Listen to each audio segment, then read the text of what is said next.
Bugun men sizga juda muhim masalani tushuntirib beraman. Ayrim qo'shimcha to'lovlar, ustamalar, kompensatsiyalar va imtiyoz pullari sizga o'z-o'zidan tushmaydi. Ya'ni siz bunga haqli bo'lsangiz ham ariza bermasangiz, hujjat topshirmasangiz hisobingizga pul kelmasligi mumkin.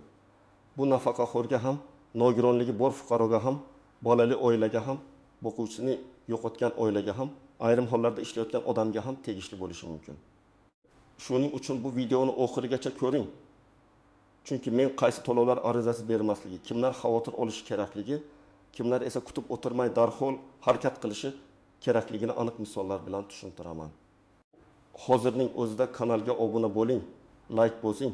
Chunki bunday ma'lumotlar ko'pchilikning cho'ntagida qolib ketayotgan pullarni qaytarib olishiga sabab bo'ladi. Oldin ko'p odamlar shunday o'ylardi.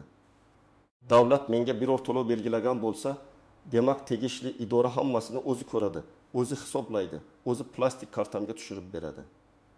Ayniqsa pensiya, nafaqa, ijtimoiy yordam masalalarida odamlar menda hujjat bor. Demak ular biladi deb yurishadi. Lekin amaliyotda bunday emas.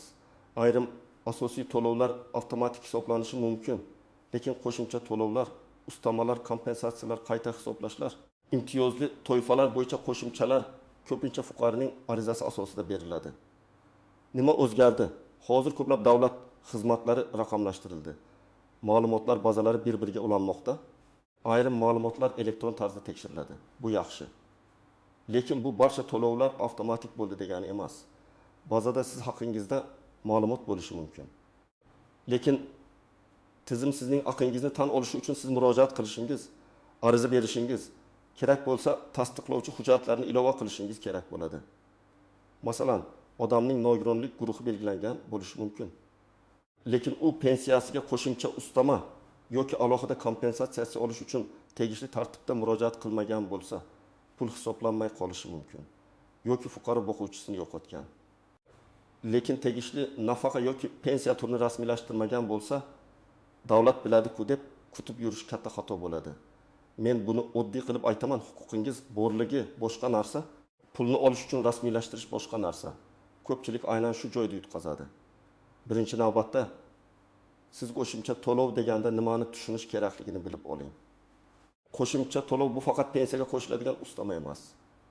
Bu ijtimoiy nafaqa, bolalar uchun nafaqa, kam ta'minlangan oilaga moddiy yordam, nogironligi bo'lgan shaxsga tegishli kompensatsiya, parvarish puli, o'quvchisini yo'qotganlik bo'yicha to'lov, dafn puli, ayrim kommunal yoki uy-joy xarajatlari bo'yicha kompensatsiya, ish joyida beriladigan qo'shimcha haq, zararli mehnat sharoiti uchun ustama. Tungi ish yoki bayram kunidagi ish uchun qo'shimcha haq bo'lishi mumkin. Eng ko'p uchraydigan holat pensiya va nafaqa atrofida bo'ladi. Masalan, fuqaro yoshga doir pensiya oladi. U pensiyaga chiqqandan keyin yana bir necha yil ishlaydi. Agar u ishlagan davri bo'yicha pensiyasini qayta hisoblatish huquqiga ega bo'lsa, ko'pincha buning uchun murojaat qilish kerak bo'ladi. Odam esa men ishlab yuribman, soliq ham to'lanayapti, tizim o'zi qo'shib beradi deb yuradi. Natijada har oy 100 ming, 200 ming yoki undan ko'proq qo'shimcha olishi mumkin bo'lgan pulini olmasligi mumkin. Bir yilga hisoblasak, 200 ming so'mdan 12 oyda 2 million 400 ming so'm bo'ladi. Bu kichik pul emas. Ikkinchi misol, o'quvchisini yo'qotgan oila. Otasi yoki onasi vafot etgan, voyaga yetmagan farzandlar qolgan. Bunday oilada bolalar o'quvchisini yo'qotganlik pensiyasi yoki nafaqasiga haqli bo'lishi mumkin. Lekin marhumning hujjatlari, mehnat staji, nikoh yoki tug'ilganlik guvohnomalari, o'lim guvohnomasi, bolalarning hujjatlari rasmiylashtirilmasa, to'lov o'z-o'zidan kelmaydi. Ba'zi oilalar motam, tashvish, hujjat ishlari og'irligi sababli bir necha oy kechikadi. Keyin esa nega bizga hech narsa berilmadi deb so'raydi. Sabab oddiy. Ariza bo'lmagan, ish ochilmagan, to'lov tayinlanmagan. Uchinchi misol. Nogironligi bo'lgan fuqaro. Uning nogironlik guruhi bor, tibbiy ijtimoiy ekspertiza xulosasi bor. Lekin nogironlikning o'zi barcha to'lovlar avtomatik tushadi degani emas. Agar fuqaro nogironlik nafaqasi, pensiyasi, parvarish bilan bog'liq to'lov, ayrim texnik reabilitatsiya vositalari yoki imtiyozlarni olishni istasa, tegishli idoraga murojaat qilish kerak. Masalan, birinchi guruh nogironligi bo'lgan odam doimiy parvarishga muhtoj bo'lishi mumkin. Uni parvarish qilayotgan yaqin qarindosh yoki boshqa shaxs bor. Lekin parvarish bilan bog'liq to'lovni olish uchun ariza, shaxsni tasdiqlovchi hujjatlar, nogironlik haqidagi ma'lumotlar, parvarish qiluvchi shaxs haqidagi ma'lumotlar talab qilinishi mumkin. Ariza bo'lmasa, men qarayapman-ku degan gapning o'zi yetmaydi. 4-misol, bolali oilalar. Hamma ham bilmaydi. Lekin bolalar nafaqasi yoki moddiy yordam masalasida oilaning daromadi, tarkibi bolalar soni, mulk va boshqa mezonlar tekshiriladi. Bu yerda ariza juda muhim. Agar oilada 3 nafar farzand bo'lsa, daromad yetarli bo'lmasa, ona ishlamasa yoki oilaning moddiy ahvoli og'ir bo'lsa, ular yordamga haqli bo'lishi mumkin. Ammo ariza topshirilmasa, mahalla yoki tegishli tizim oilani avtomatik ro'yxatga olib, pul chiqarib beradi deb kutish noto'g'ri. Amaliyotda ko'p oilalar shunday deydi. Qo'shnimiz oladi, biz olmaymiz, nega? Tekshirib ko'rsangiz. Qo'shnisi ariza bergan, hujjatlarni topshirgan, daromadi tekshirilgan. Siz esa umuman murojaat qilmagansiz. 5-misol, ish joyidagi qo'shimcha to'lovlar. Bu ham ko'pchilikka tegishli. Masalan, xodim bayram kuni ishladi. Dam olish kuni ishga chaqirildi. Tungi smenada ishladi yoki asosiy vazifasidan tashqari boshqa xodimning ishini ham bajardi. Mehnat qonunchiligida bunday holatlar uchun qo'shimcha haq to'lash tartibi mavjud. Lekin xodim og'zaki ishlayveradi, tabelda ko'rsatilmaydi. Buyruq chiqarilmaydi. Keyin oylik olganda qo'shimcha pul yo'q. Bu yerda ham rasmiylashtirish muhim. Rahbar bilan kelishuv bo'lishi, buyruq yoki topshiriq bo'lishi. Ish vaqti hisobga olinishi kerak. Aks holda keyin isbotlash qiyin bo'ladi. Kimlar xavotir olishi kerak? Birinchidan, pensiya yoki nafaqa olayotgan, lekin so'nggi yillarda hayotda o'zgarish bo'lgan odamlar. Masalan, ishlagan bo'lsa, nogironlik guruhi o'zgargan bo'lsa, qaramog'idagi shaxslar ko'paygan bo'lsa, o'quvchisini yo'qotgan bo'lsa, yashash joyi o'zgargan bo'lsa, oilaviy holat o'zgargan bo'lsa. Ikkinchidan, bolali oilalar. Ayniqsa daromadi kam, ijarada yashayotgan, yolg'iz ona yoki ota bo'lgan oilalar. Uchinchidan, nogironligi bo'lgan shaxslar va ularni parvarish qilayotganlar. To'rtinchidan, norasmiy yoki yarim rasmiy ishlayotgan odamlar. Chunki ular ko'p hollarda ish joyidagi ustamalardan mahrum bo'lishadi. Kimlar xavotir olmasa bo'ladi? Agar sizga tegishli to'lov allaqachon tayinlangan bo'lsa, har oy muntazam tushayotgan bo'lsa, hujjatlaringiz yangilangan bo'lsa va hayotingizda qo'shimcha huquq beradigan o'zgarish bo'lmagan bo'lsa, vahimaga tushmang. Lekin baribir kamida yiliga bir marta o'zingizga tegishli to'lovlar to'g'ri hisoblanayotganini tekshirtirish foydali. Chunki xatolik faqat fuqarodan emas, ba'zida ma'lumot bazasidagi nomutanosiblikdan, eski hujjatdan, familiya o'zgarganidan, staj noto'g'ri kiritilganidan ham kelib chiqadi. Endi eng muhim nozik masalalarga o'taman. Birinchi nozik jihat ariza berilgan sana. Ko'p to'lovlarda pul ariza berilgan kundan yoki to'lov tayinlangan oydan boshlab hisoblanadi. Bu degani, siz 1 yil oldin haqli bo'lib qolgan bo'lsangiz ham, 1 yil kutib yurib, bugun ariza bersangiz, hamma holatda ham o'tgan 1 yil uchun pulni to'liq olib berishadi deb o'ylamang. Ayrim to'lovlarda orqaga qaytarib hisoblash cheklangan bo'lishi mumkin, ayrimlarda esa umuman ariza sanasidan boshlanadi. Shuning uchun men doim aytaman, huquqingiz paydo bo'ldimi? Darhol murojaat qiling. Ikkinchi nozik jihat hujjatning bo'rligi va hujjatning to'g'ri bo'lishi boshqa narsa. Masalan, tug'ilganlik guvohnomasida ism boshqacha yozilgan, pasportda familiya boshqacha, nikoh guvohnomasida eski familiya, mehnat daftarchasida esa yana boshqa imlo bilan kiritilgan bo'lishi mumkin.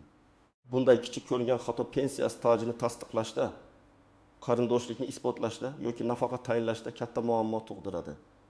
Fuqaro hammasi meniki-ku deydi, lekin tizim va idora hujjatga qaraydi. Shuning uchun hujjatlarda ism, familiya, tug'ilgan sana, JSHSHIR, manzil, bolalar soni, nikoh holati bir-biriga mos bo'lishi kerak. Uchinchi nozik jihat doimiy ro'yxat va haqiqiy yashash joyi. Ko'p oilalar bir tumanda ro'yxatda turadi, boshqa tumanda yashaydi. Bolalar boshqa joyda o'qiydi, ota-ona ijarada. Ijtimoiy to'lovlar bo'yicha murojaat qilganda qaysi hududga murojaat qilish, oilaning tarkibi qayerda ko'rinishi, daromadlar qayerda tekshirilishi masalalar chiqadi. Ba'zan odam bir idoraga boradi, u yer siz bizning hududda emassiz deydi. Boshqa joyga boradi, u yer siz bu yerda yashashingiz tasdiqlanmagan deydi. Bunday vaziyatda qo'l siltab ketmaslik kerak. Yashash joyingizni tasdiqlovchi hujjat, ijara shartnomasi, mahalla ma'lumotnomasi, bolalarning o'qish joyi haqidagi ma'lumotlar kerak bo'lishi mumkin. 4-nozik jihat. Daromadni yashirish yoki noto'g'ri ko'rsatish. Ayrim oilalar ijtimoiy yordam olish uchun daromadni yashirishga harakat qiladi. Bu juda xavfli, chunki hozir daromadlar ish joyi, soliq to'lovlari, avtomobil, ko'chmas mulk, bank operatsiyalari bo'yicha ma'lumotlar elektron tekshirilishi mumkin. Agar noto'g'ri ma'lumot bersangiz, to'lov rad etilishi, keyin ortiqcha to'langan pul qaytarib undirilishi yoki huquqiy oqibatlar kelib chiqishi mumkin. Men sizga doim halol yo'lni tavsiya qilaman. Bor daromadni ko'rsating, lekin o'zingizning real xarajatlaringiz, bolalar soni, davolanish xarajatlari, ijara, qarz parvarish holatlari kabi faktlarni ham to'g'ri tushuntiring. 5-nozik jihat. Qo'shnim oldi, men ham olishim kerak degan yondashuv. Ijtimoiy to'lovlarda har bir oilaning holati alohida baholanadi. Qo'shningizda 3 farzand, sizda 2 farzand bo'lishi mumkin. Qo'shningizning rasmiy daromadi yo'q, sizda esa oylik bor. Qo'shningizning nomida uy yo'q, sizning nomingizda avtomobil yoki qo'shimcha mulk bo'lishi mumkin. Shu sababli birov olgani siz ham albatta olasiz degani emas. Lekin bu murojaat qilmaslik kerak degani ham emas. Murojaat qiling, natijasini rasmiy javob orqali biling. 6-nozik jihat. Og'zaki javobga ishonib qolmang. Idoraga borasiz, kimdir sizga chiqmaydi. Siz haqli emassiz, keyin keling. Bu to'lov bekor bo'lgan deb aytishi mumkin. Men bunday holatda rasmiy ariza topshirishni maslahat beraman. Chunki og'zaki gap ertaga isbot bo'lmaydi. Rasmiy ariza bo'lsa, unga rasmiy javob berishlari kerak. Agar rad etilsa, rad etish sababi yoziladi. Ana shunda siz xatoni ko'rasiz. Hujjat yetishmayaptimi, daromad oshib ketganmi, staj tasdiqlanmaganmi, boshqa sabab bormi? Keyin shu sababni bartaraf qilish mumkin. 7-nozik jihat. Muddatli hujjatlar. Nogironlik xulosasi ayrim tibbiy ma'lumotnomalar, o'qish joyidan ma'lumotnoma, parvarish bo'yicha xulosalar muddatli bo'lishi mumkin. Muddati o'tgan hujjat bilan murojaat qilsangiz, to'lov to'xtashi yoki rad etilishi mumkin.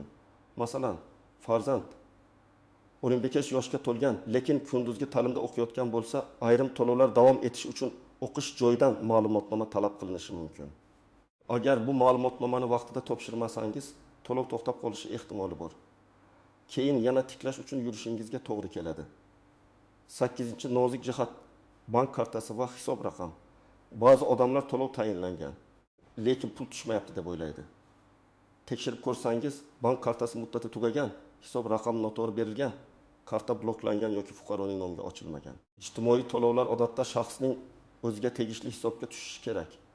Agar bank rekvizitida xato bo'lsa, pul qaytib ketishi yoki kechikishi mumkin. Shuning uchun ariza berganda bank ma'lumotlarini juda ehtiyotkorlik bilan yozish kerak. Birinchi qadam, o'zingizning holatingizni yozib chiqing. Oddiy daftar oling va quyidagilarni yozing. Oilada nechta odam bor? Kim ishlaydi? Kim o'qiydi? Kim pensiya yoki nafaqa oladi? Kim nogironlikka ega? Kim parvarishga muhtoj? Kim yaqinda vafot etgan bo'lsa, undan keyin qanday hujjatlar rasmiylashtirilgan? Farzandlar necha yoshda? Yashash joyingiz qayerda? Bu oddiy ko'rinadi, lekin idoraga borganda aynan shu ma'lumotlar kerak bo'ladi. Ikkinchi qadam, qaysi to'lovga da'vo qilayotganingizni aniqlang.